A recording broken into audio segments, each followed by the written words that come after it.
Assalamualaikum warahmatullahi wabarakatuh. Perkenalkan, nama saya Fakih Faisal Ahmad, kelas GMIB, mahasiswa semester 6 YN Ponorogo. Pada kesempatan kali ini saya akan menampilkan hasil presentasi dari jurnal saya yang berjudul Konsep Gender, Inklusi, dan Sosial. Dalam tugas kali ini, dalam rangka untuk memenuhi tugas salah satu mata kuliah, yaitu Gender, Sosial, dan Inklusi, yang diampu oleh Ibu Dr. Hajah Evi Muafiah MAG. Nah, sebelum kita masuk dalam pembahasan, marilah kita ketahui dulu apa saja yang kita akan bahas dalam pertemuan kali ini. Yang pertama yaitu pengenalan, yang kedua itu konsep gender, sosial, inklusi, dan ketiga yaitu kebijakan nasional, dan keempat adalah kebijakan internasional, dan yang terakhir adalah inklusi sosial dan inklusi gender.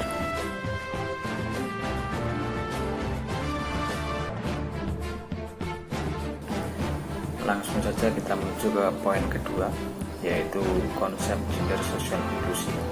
Yang pertama yaitu gender.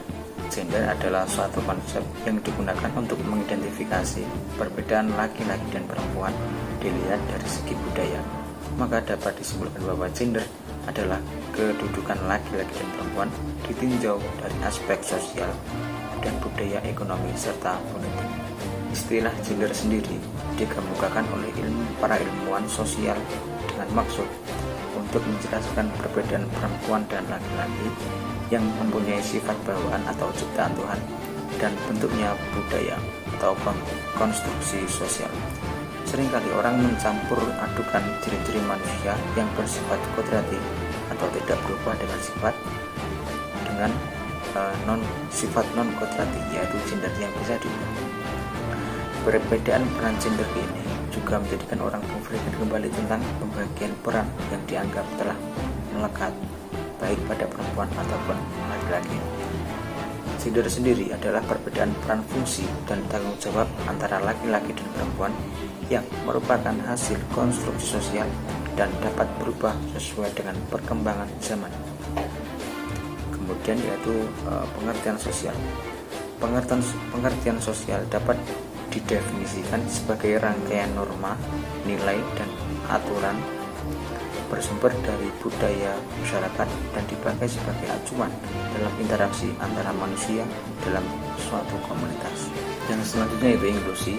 Inklusi adalah sebuah pendekatan dalam membangun dan mengembangkan lingkungan terbuka, mengajak masuk dan mengikut sertakan semua orang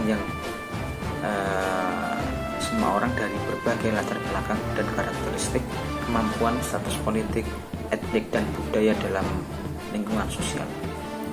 Dan dari tiga penjelasan di atas dapat kita ambil kesimpulan bahwa GSI adalah sebuah konsep yang membahas relasi kuasa yang tidak setara yang dialami oleh orang-orang di atas gender, ketidakmampuan seperti kemiskinan dan disabilitas, usia, lokasi, etnis, bahasa, dan kombinasi dari dimensi-dimensi ini.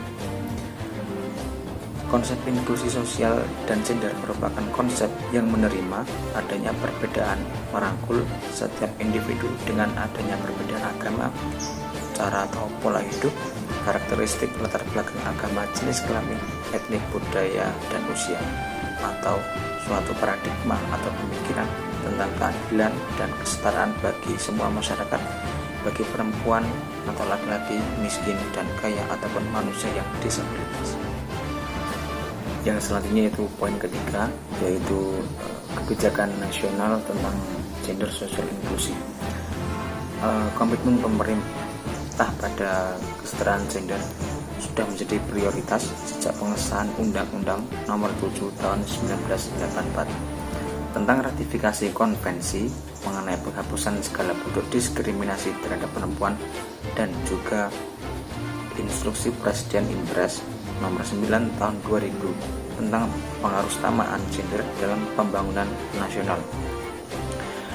Pemerintah Indonesia juga memiliki komitmen kuat terhadap inklusi sosial yang terjamin dari pengesahan berbagai dasar hukum, diantaranya Undang-Undang Nomor 23 Tahun 2002 tentang Perlindungan Anak.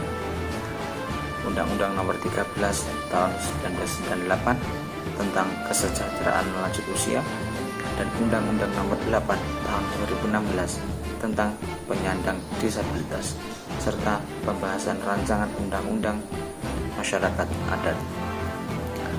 Kemudian poin yang keempat yaitu kebijakan internasional.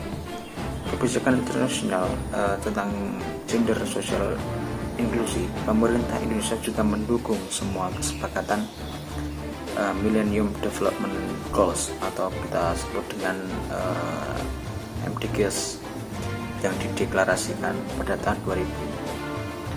Komitmen MDGs merupakan kelanjutan dari berbagai komitmen internasional untuk mendukung kesetaraan dan keadilan antara perempuan dan laki-laki, seperti konvensi penghapusan segala bentuk diskriminasi tentang perempuan. Kemudian komitmen lainnya yang menjadi rujukan MDGs ada yang namanya Deklarasi Dakar tentang pendidikan untuk semua atau Education for All, di mana Indonesia merupakan salah satu anggota UNESCO juga meratifikasinya. Kemudian poin yang kelima.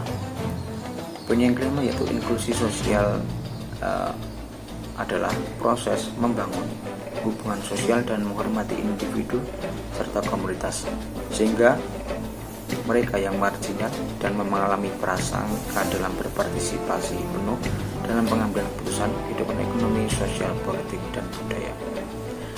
Kemudian yang terakhir yaitu inklusi gender. Inklusi gender merupakan konsep dengan kesetaraan gender, memperhatikan kesamaan akses, partisipasi, kontrol, dan memastikan tidak ada diskriminasi gender dalam berbagai bentuk. Itu tadi sedikit penjelasan dari saya. Apabila ada kurang dan lebihnya saya mohon maaf. Sekian dan terima kasih. Wassalamualaikum.